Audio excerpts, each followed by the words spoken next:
All right, everyone. Welcome once again to the Faces of Business. I'm your host, Damon Pistolka, and with me today, I am so excited. I've got John Lamy, Lamy Consulting here today. John, it's an honor to have you on, man. Hey, Damon, it's a privilege. And just from talking the last 5 minutes, I'm really, really excited about being with you today.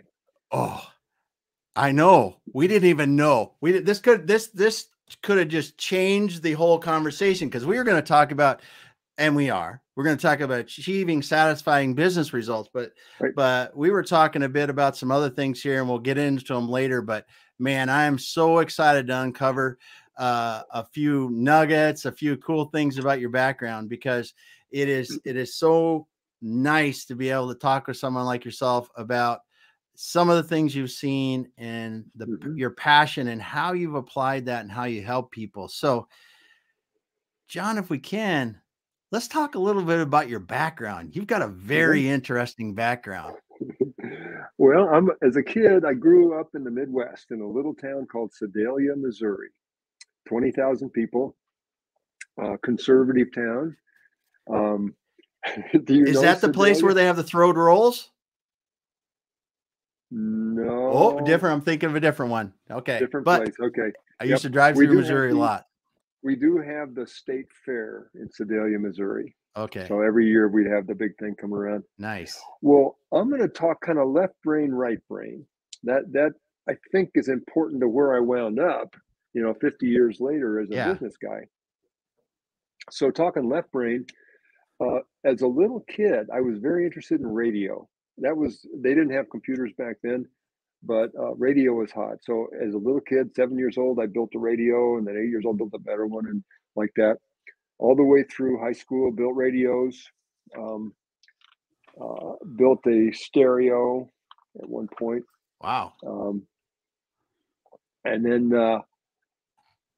went on to MIT, got a degree in electrical engineering, which was a continuation of that. I still remember sitting in a big lecture hall, and the guy's talking about that. Now, this is a capacitor. We're going to talk about capacitors today, and it's E equals J theta, whatever. And this guy next to me says, "Hey, John, what's a capacitor?" I said, "Well, it's a little gizmo about the size of a firecracker." Oh, okay. Because see, I knew all that stuff. Yeah. So it really helps to have the hands-on. Yeah. So I got a job with Hewlett Packard making. They didn't make computers back then, but they made electronic instruments. Yeah. And they're now called microwave. It's radio kind of equipment. Yeah. I had a great ride. I was an R&D manager in that area for quite a few years. But at some point, I got a very interesting promotion to be quality manager for a division of about 1,000 people. So I was essentially in the C-suite. And that jogged something in my head. I was always a techie guy, but I got interested in what makes the enterprise work. Yeah. And what makes it not work, because there's a lot of not work out there too. Yeah. I got real interested in that. To the degree that 5 years after I got that job, I left the company and went back and got an MBA at Cornell, just because I'm interested in how these companies work. And I was a consultant basically ever since. So I worked for a couple of small mid-sized consulting firms and so on. But it all kind of hinged on this deal of how does what makes a company work? Yeah. So I got a question back at the beginning. Yeah. How does someone in Sedalia, is that the right name of the town?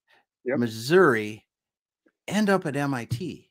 I mean, did you have someone at school that or relatives that had gone there, or how did you really do that? Because I mean, I grew up in the Dakotas, man, and we didn't even know how to spell MIT.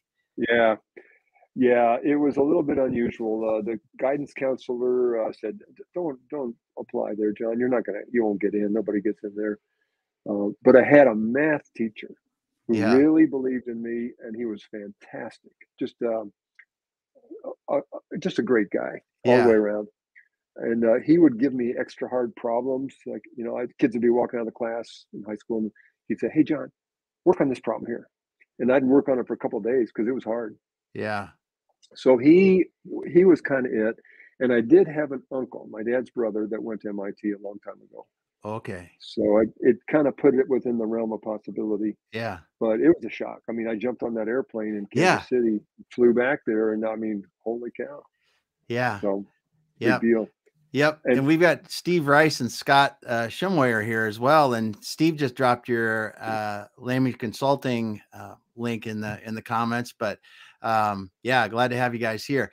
But yeah, so you get on, so you're there. Was that the first time? I would assume it's first time you got on a plane, right? No, we had done a little bit of travel, but not a Okay. whole lot. Yeah. Okay.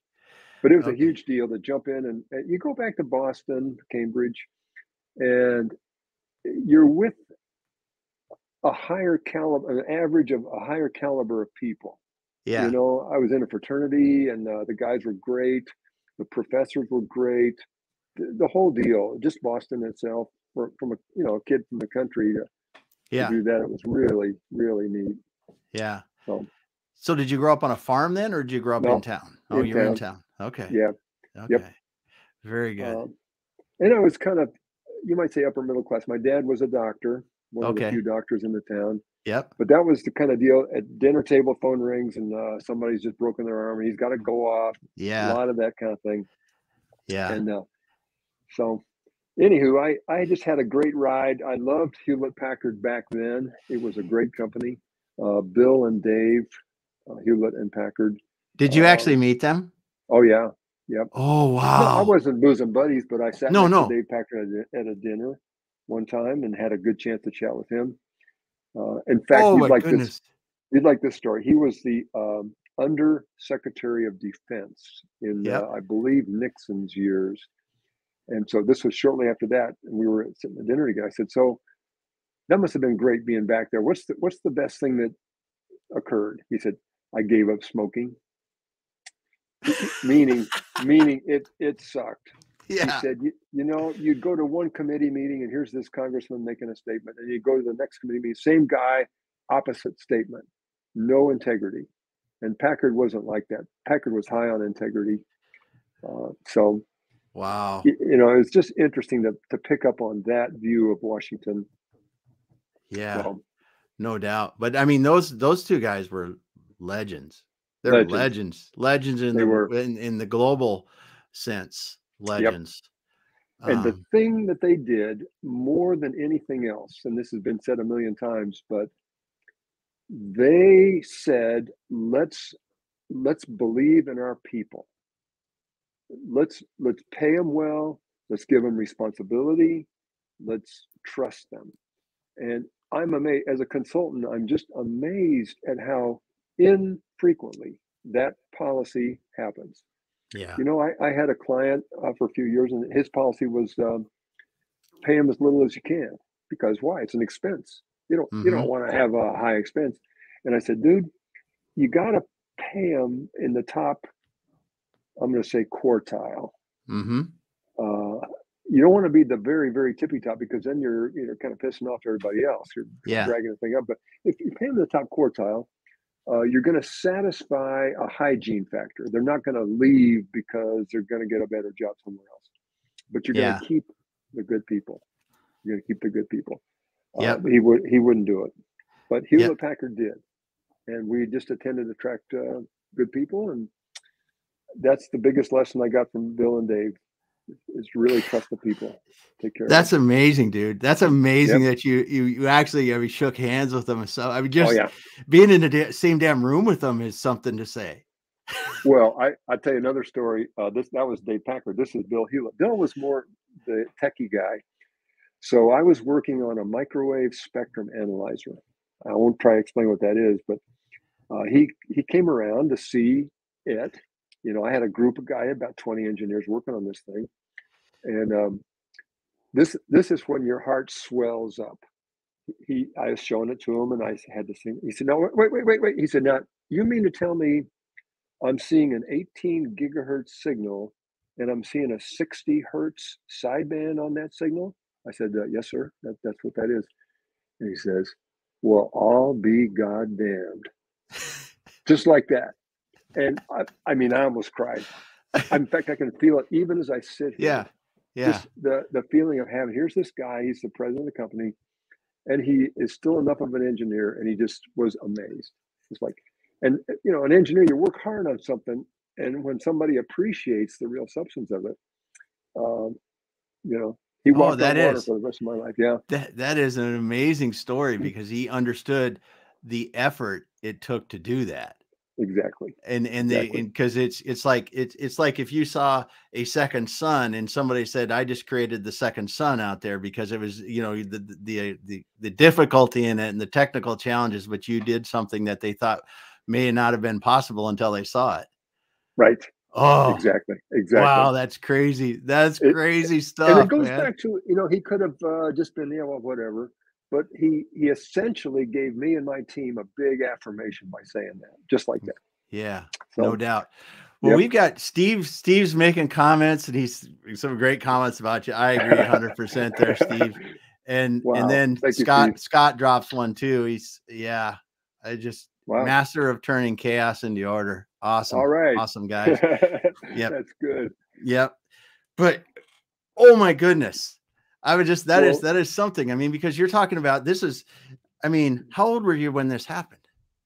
oh, probably my 30s, something Yeah. like that, Yeah, right. somewhere in there. Right in the It was big. beginning. I was managing this group of R&D guys, Yeah. and we came Yeah. out with what became the gold standard for spectrum analyzer for quite a few years. Yeah.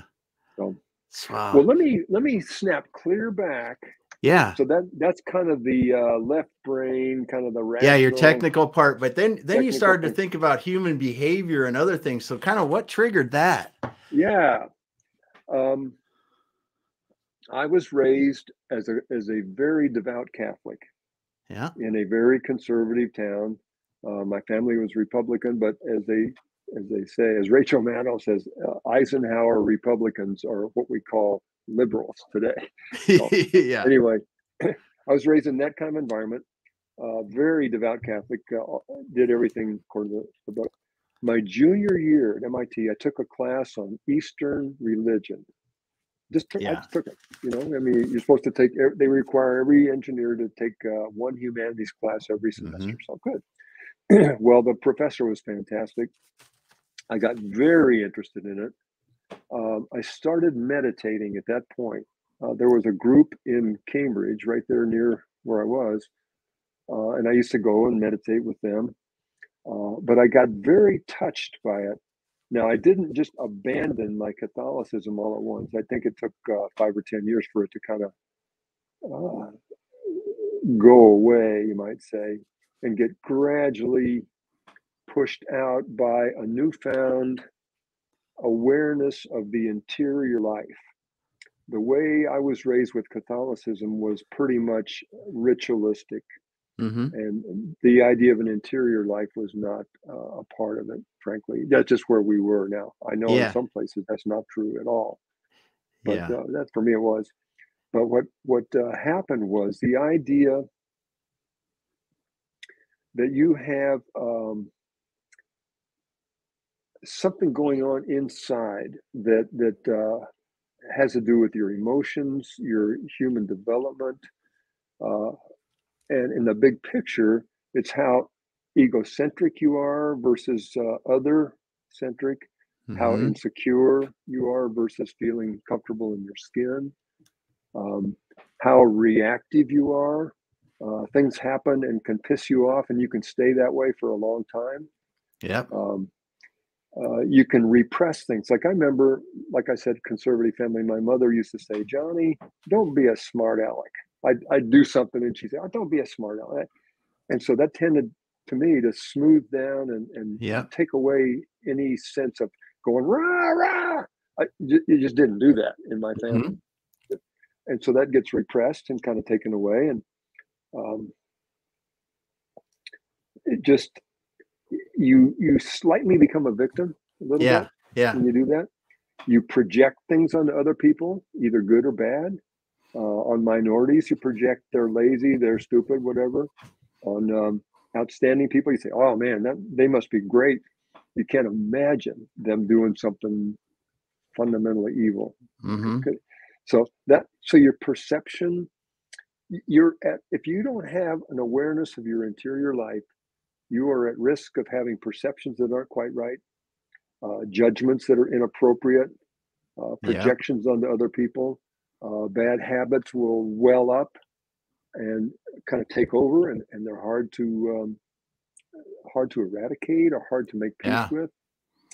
So Yeah. facing your own inner demons and your own cravings, that's an important part. So after college, moved to California and basically started going to things like week-long retreats and stuff like that. Even back in the day, in the early '70s, when I first moved to California, my wife and I. Yeah. So, point being, uh, that side of yourself, if you don't attend to it in some way or another, uh, you're not going to be as capable. You're not going to be as whole and as alive as you could be otherwise. And that starts to bring us back now to why companies get screwed up Mm-hmm. and why leaders are less than as capable as they could be. We've all had bosses who I've had a whole bunch of them, but one in particular stands out. Very, very smart guy, genius in the sense of being out of the box, Yeah. but you couldn't live with them. You just couldn't. I eventually moved from one division to another, as did other people, and eventually his job just kind of went away, and he went away. Mm-hmm. Um, you've got to attend to that side of things. So that Yeah. becomes for me an important aspect of the whole thing. Yeah. Yeah. So that's the left brain, right brain side of John Lamy and how I came to be where I am. Yeah. Yeah. Steve drops a comment about 15 minutes becomes a spiritual advisor. And Yeah, right. I think that, and Curtis, thanks for stopping by today, Curtis, man. It is interesting, and listening to John speak, I'm sure it will continue to be. But we talked about this before we got on, and we hadn't even discussed this prior, but this is something that I've been working on for the last year and a half or so, and really discovering and understanding. And man, people are listening. I got to tell you, you need to start thinking about different things inside of you to really unlock your full potential. And I think Yeah. this is one of the things that we miss, and we'll get on to your study of human behavior, because I want to talk just a moment about um, a skosh about some of the things that I've learned, and then what you see when you're Yeah. helping organizations. Because for me, being new to it, and reading, trying to learn, trying to understand, trying and meditating a little more, and building up on that, and some of the other things that people do when you talk about affirmation and daily exercise, and the things that you can really do to work on yourself to get your mind right, to get your mind in the right place.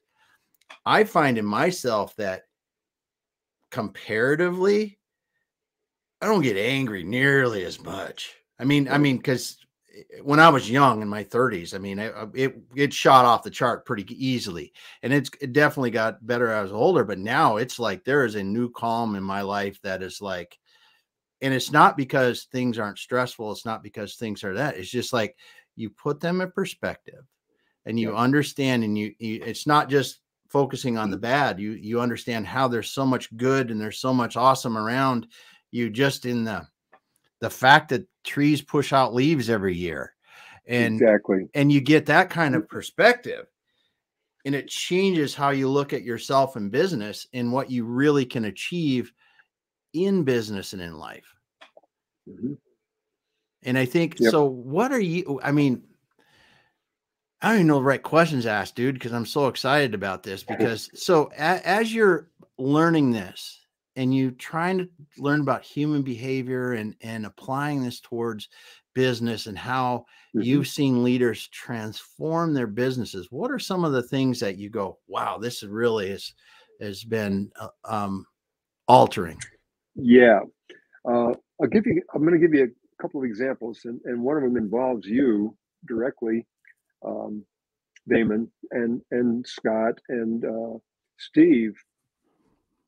The four of us have just made a kind of an informal arrangement where we sit with the CEO Mm-hmm. as an advisory board. And you'd say, okay, all right. What's that? Well, I've written down a way of thinking about it. And I'm going to just flash this up here. I don't know if you can see that, but it says scoping guide. This is a little thing that, and it's got a total of about a dozen boxes on here, but it's got stuff like operations, marketing, product development, strategy, cultures down here.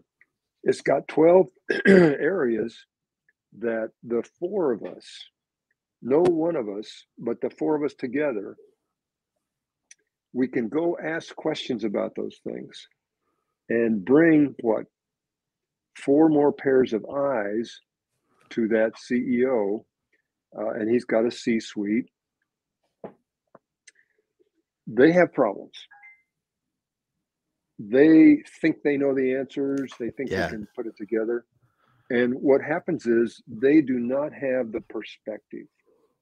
They just don't have the perspective.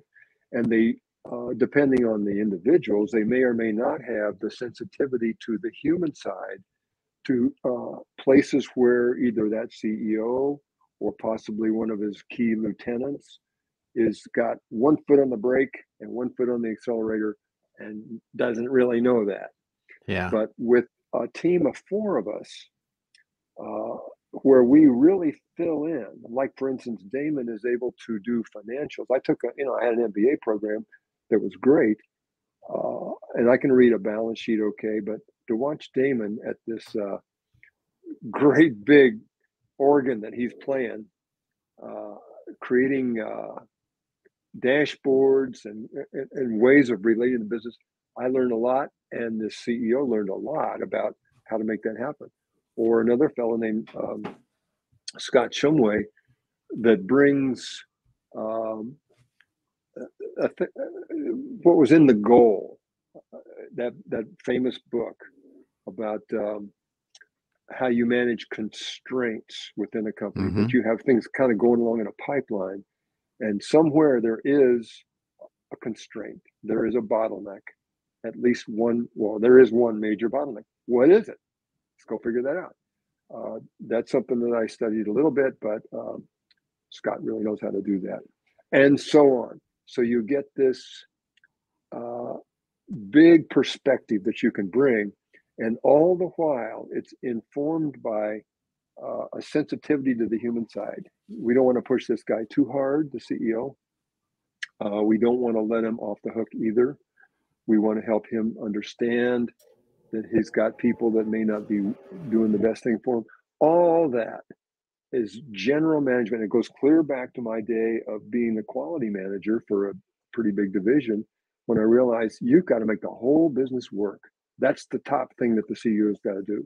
And CEOs can get so distracted by the minutia and by the particulars and by things that are urgent, but not important. Urgent, but not important. As Steve Rice likes to say, that's the Eisenhower matrix. What's urgent, what's important. And we do tend to get swept away by the urgent. Yeah. So that's the first of like 3 examples of things that kind of came out of that confluence for me of the left and the right brain. But I think anybody listening in, if there are folks listening in that are not involved with the 4 of us, you can just do this yourself. You can start out with something like this. Just write down all the stuff that a business does, and it's just what you'd expect. It's the 4 things I said: finance, accounting, human resources, facilities, quality, all that. And just assess, and then figure out where your real needs are. But it sure helps to have an extra pair of eyes. So anyway, that's one of those things that I just think it's really helpful. And I worked for a firm for a little while back in New York City, right after my MBA program. And we did these scopings. We would bring in half a dozen consultants into a mid-sized division of a company, and spend 3-4 days with them and just get answers to this. And then we go disappear off in a conference room and put together a PowerPoint that summarized and prioritized, what the big ones are and how they're interrelated. And the value add was enormous, just huge. value add to the client. Yeah. Yeah.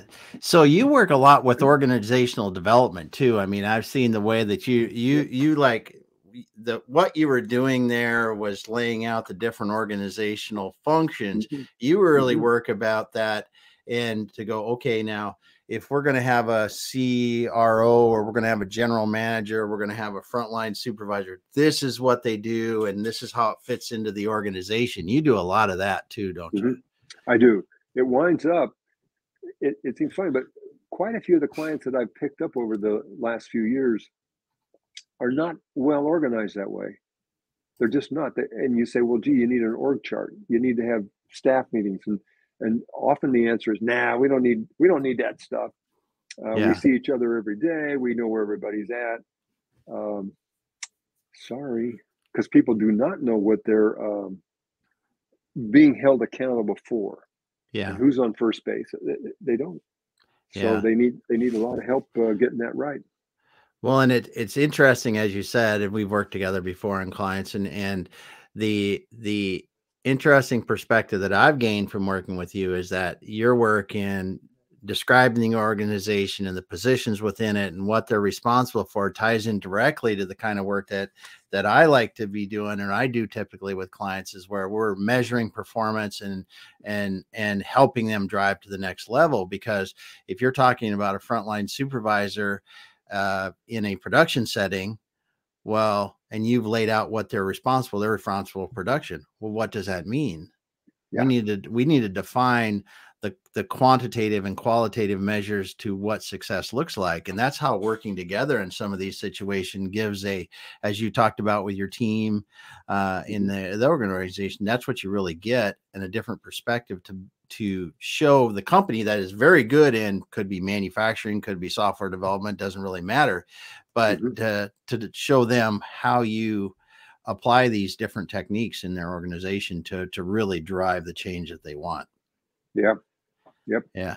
So when you looked at this and you go, you got all this left brain work that you did before, how do you think that left brain and right brain work that you do now, how did that really give you a little different perspective on this? Good question, Damon. I'm kind of Yeah. reflecting on that. Because it is, Because I mean, because there's not a lot of people that you go, okay, they went to MIT and now they're doing this. And especially you went to MIT for electrical engineering, right? And now you're working with a lot more in human behavior and organizational development. Yeah. Yeah. I think what happens is I still am highly devoted to the left brain stuff. You know, how to make a research and development organization work, for example. I can talk about that in a minute, but so you're working along on something like that, and you realize that something feels funny. Some little red flag Yeah. back there says, you know, something feels funny, and you had you not had the kind of training, the kind of either meditation time or uh, self-analysis, you tend to dismiss or not even notice that funny feeling that something a little bit strange is going on here. Mm-hmm. But instead, you say, well, let's see, what is going on here? Something's going on. And you can go ahead and explore it then. But you also have learned over the years, often by making mistakes, about what they now call EQ, about emotional intelligence. Mm-hmm. EQ sounds funny, but so you have to learn how to get the languaging and the framing appropriate for who you're trying to talk to. You know, and sometimes you don't even do it. You have somebody else talk to them. But you get sensitive to that there's a human dimension there that Yeah. is basically irrational. Yeah. Not completely, but irrationality is real dominant in the human side. And I once remember hearing a thing about um,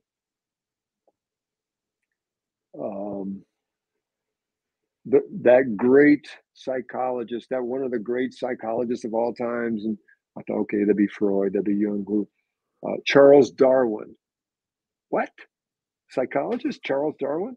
And the person was just making the point that so much of what we do is kind of animal. Yeah. It's kind of evolutionary, like something I heard the other day that I hadn't ever heard the expression. We have a negativity bias. We tend to see things negative. Something pops up, some new piece of news, and the reason is our brain is wired for survival. And so if we hear a branch go crack behind us, our first impulse is, well, that's a lion about ready to eat me. Yeah. You know, that's just how we think.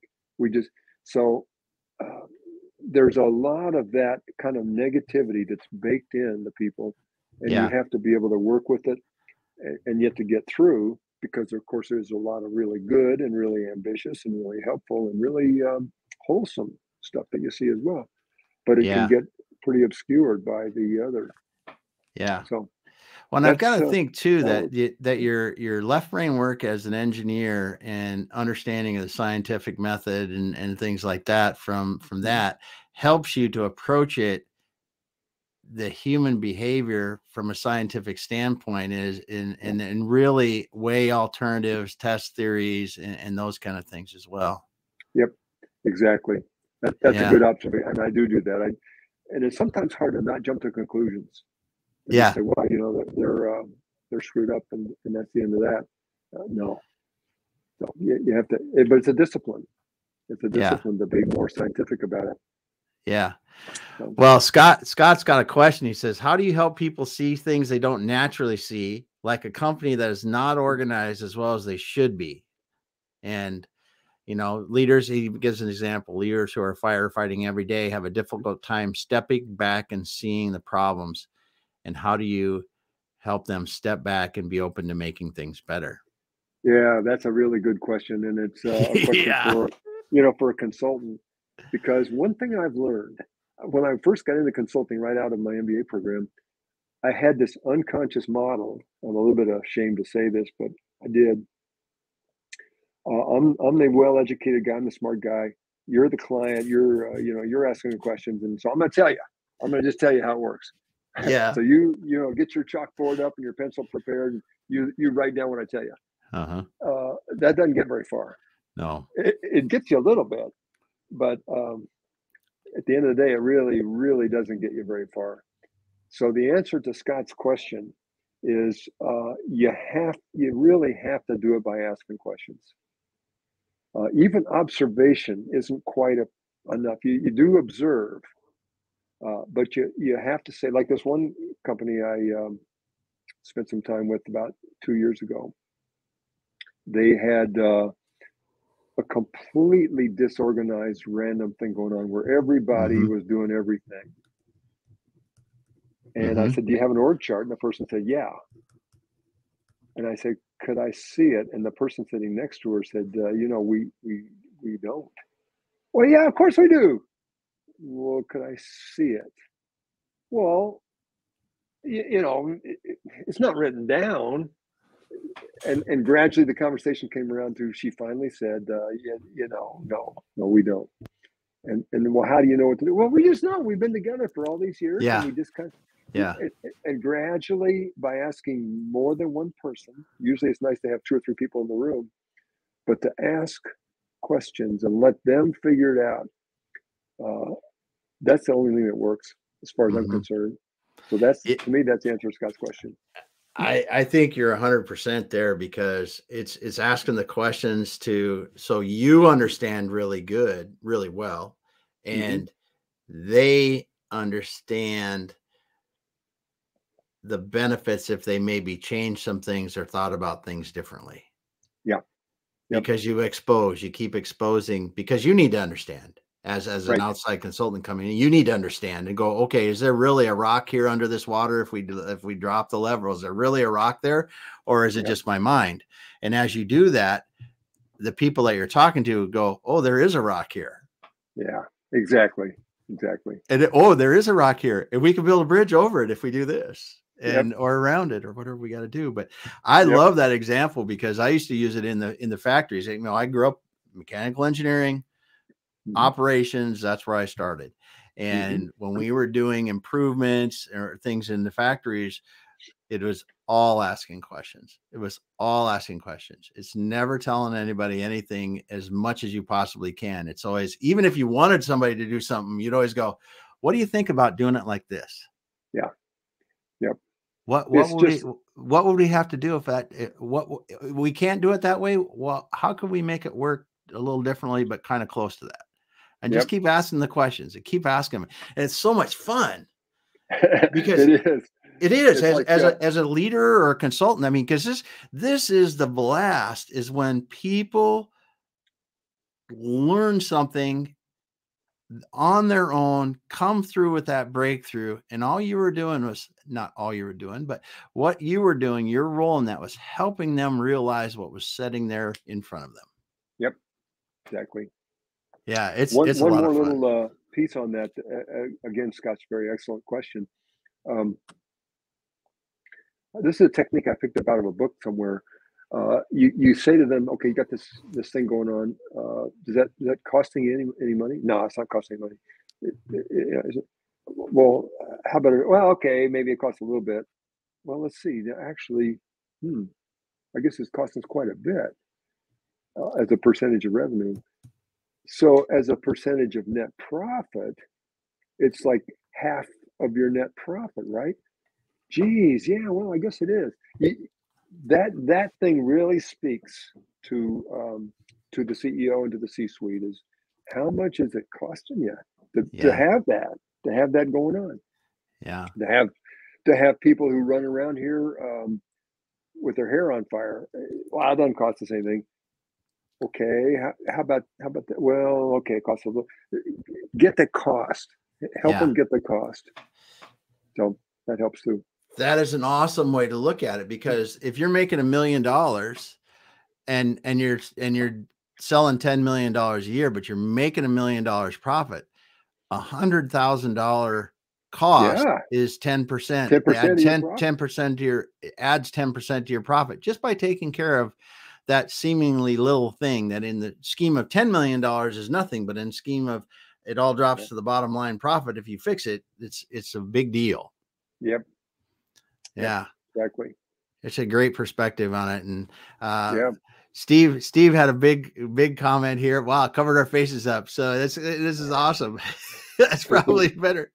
But yep. Crisis managers. Yep. Yep. Yeah, and that whole crisis management, I tell you, if when you see an organization switch, make that change, because it's almost like a light switch sometimes. Because you go and you go and you go, and then all of a sudden things start to change, and then the next week you go, oh, this is a different week because we got ahead of the crisis with our planning, and now our planning is working, and there's only 2 crises rather than 10 crises, or it goes down and goes down and goes down. And the better your planning and execution gets, that's something. That's a great point. And Scott said about asking the questions. That's good stuff. I want to switch to one other thing that kind of gets at a lot of what we've been talking about here. Something that Steve and I have been working on now for a little while. Okay, it's okay to do that. Yeah. Let's do it, because we're here to talk about achieving satisfying business results, and we're hitting this hard, so it's good. Exactly. That's how I'm feeling. I want to talk about leader development. Let's leave the ship off of it. Let's just say developing leaders. And I'm thinking more like mid-level. You could apply this at a lot of levels, but emerging, mid-level, and then the top. In particular, and I know sometimes this becomes emotional or political, but I'm going to kind of make the assumption that it shouldn't and it need not. You have 3 kind of areas. You have the classic leader manager techniques. There's a whole book of them. I mean, and you Yeah. study business school and you get all kinds of things to do about that. Most of them are quite good that I've seen anyway, pretty helpful. And as you live your life, you pick them up along the way. So one is classical, I'm going to say leader techniques. But number two has emerged onto the palette relatively recently. And I think this year, like right now, it's really booming. And that is the global imperative. Mm-hmm. We are facing climate change. We're, that movie, Don't Look Up. I don't know if you've seen that, but that's like, Yes. whoa, ho, we're Yeah. facing. It's coming at us. We've had fires down here where we are. Europe and Seattle, and you've had it too. But we've had horrendous fires this year. Just Mm-hmm. and it, so let's leave it at that. There's species extinction. There's loss of habitat. There's global warming. So how do you bring that into a business? You think, well, I as an individual, maybe I got an electric vehicle, or I eat less meat, or whatever. Okay, that's great. You got to do that. And then you have governments. Governments have to be involved in this. It's got to be policy. Yeah. But in between is businesses. And boy, Mm-hmm. I am seeing businesses right, left, center do stuff that is adding to the solution. It is profitable. It benefits their brand. They're making hay on the thing. Now, is there greenwashing? Is there lying? Is there disinformation? Yeah, there's a lot. Unfortunately, I hate to sound like a cynic, but it's there. But there's also a whole lot of people, and Steve in particular, has found a lot of people, like half a dozen or 10, that are doing significant things at a high level in their business to help with, I'm going to just say, climate change. Yeah. So that's number two. And then number three in your leadership bag is what we talked about a while ago, is your own internal development. And that does not lend itself to a cookie cutter or a recipe or go do it this way. You've got to find that for yourself. And like you just described, Damon, you in the last couple of years, you have managed to figure some of that out. Yeah. Carve out a way for yourself. And like we said earlier, go ahead. No, go ahead. Well, absent that, you're going to stumble. You're gonna not be as good a leader as you could. So 100%. And I think what we miss in this internal development, in leadership, and just in general life skills, right, is like anything, you plateau. I mean, we don't know it all. We're not born knowing it all. We don't get out of high school knowing it all. We don't get out of, if you've never gone to any education past that, you're not done.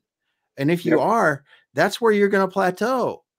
Yep. You get what you put out. I mean, as far as your skills and the way you look at it, if you're not happy with your life, a lot of it is what you're doing. Yep. Absolutely. The rest of the world is just kind of going on outside of you. And there's so many choices that we have to make. And when we talk about those being professional choices, doesn't matter if I'm gone to MIT like yourself, or I went out and started working, and I'm a construction person, and I'm building houses, whatever. I'm a welder in a manufacturing place. There are so many things that we can be doing that improve our life, our skill set, that just continue to help us move forward in the direction we want, whether it's in something personal or something professional. But this internal development to create the whole person.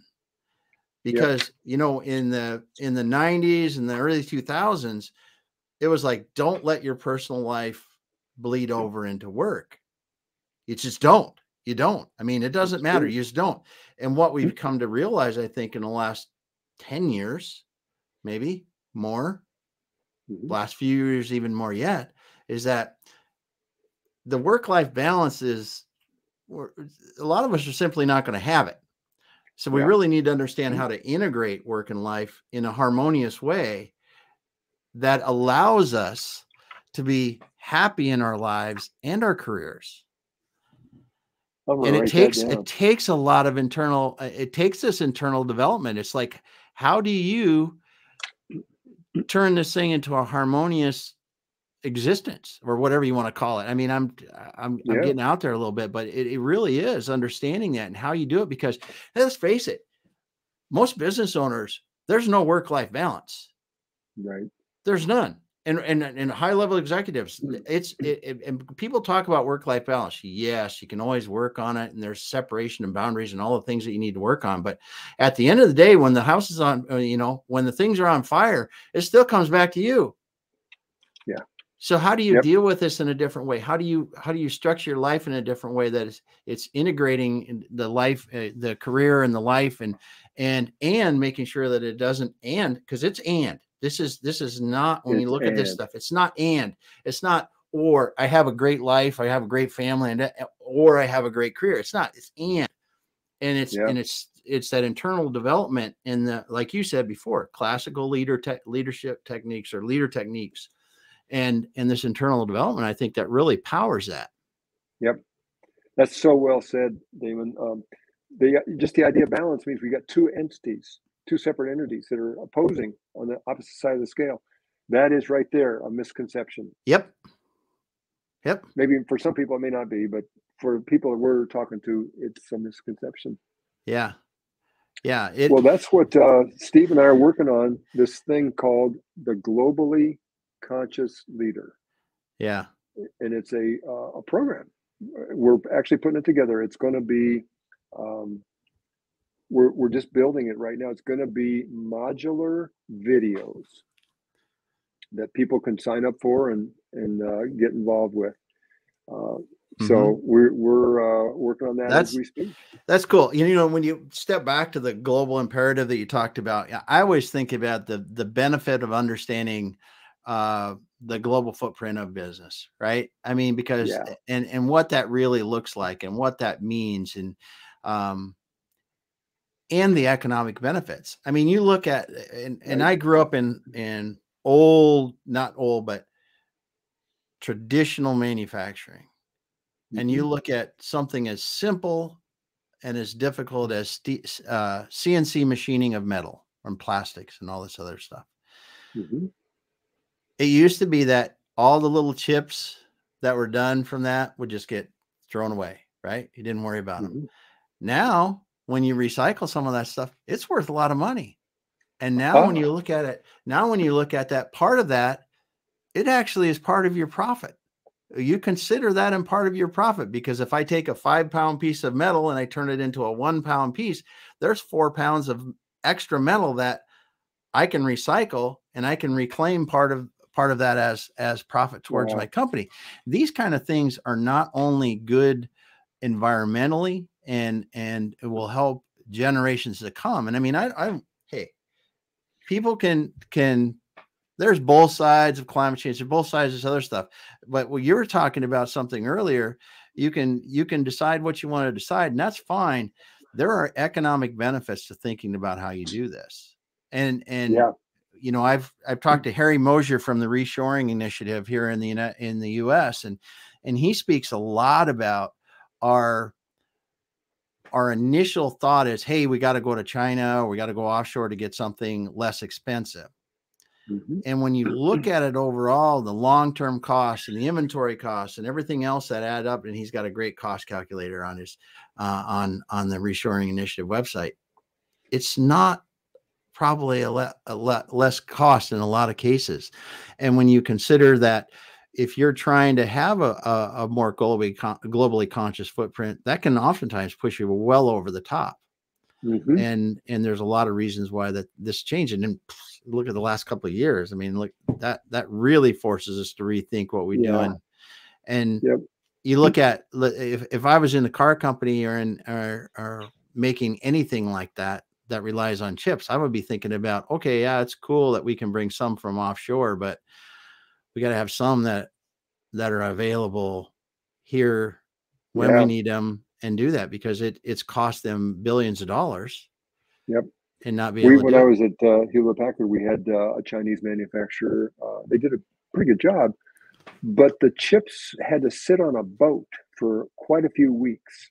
And that turns out to be a killer.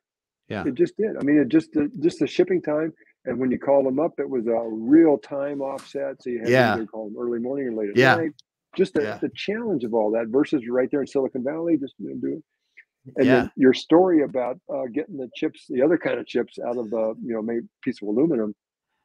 Steve Rice likes to talk about the circular economy, where you could just imagine all the material flows in a complete closed circle instead of stuff going flying out.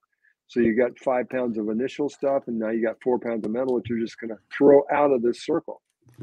The industry that Steve worked in, a lot of it was outdoor stuff, and a lot of that was apparel.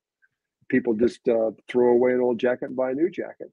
Well, now there's people that take waders, the kind of things that you put over your big boots when you go fishing. They take those things and they have a way of making them into something good. Yeah. It's just really impressive. There's another guy that makes it's called Gear Aid. And you think Gear Aid, like my gears? No, your gear, like your jacket. And he has these patches.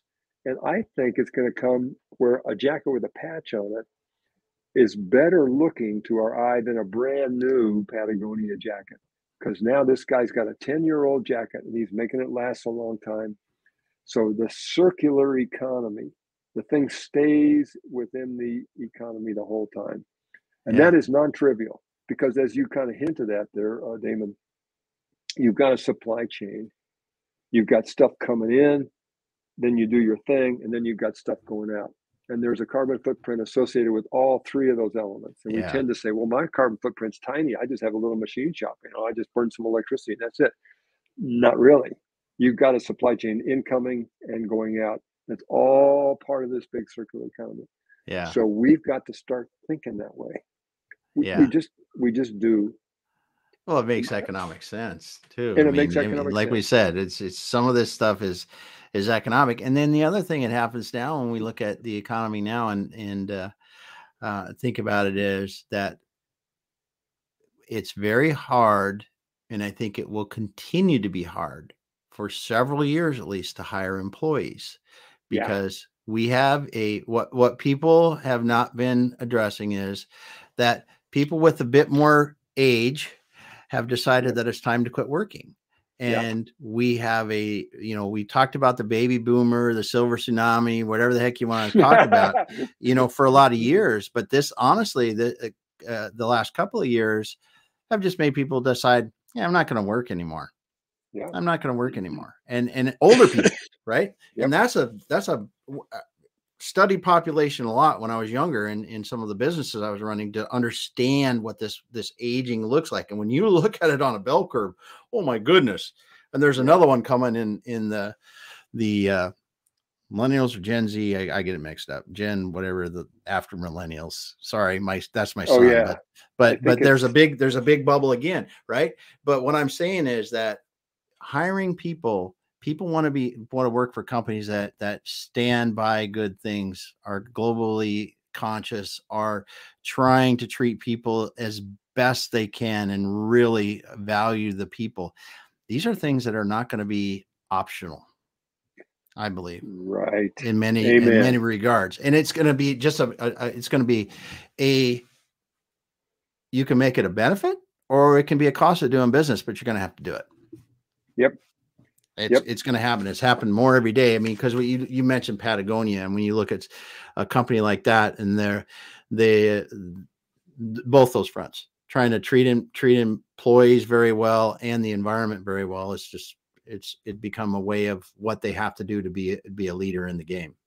Yeah, exactly right. It's no longer optional. Yeah. Not if you want to do a good job. Yep.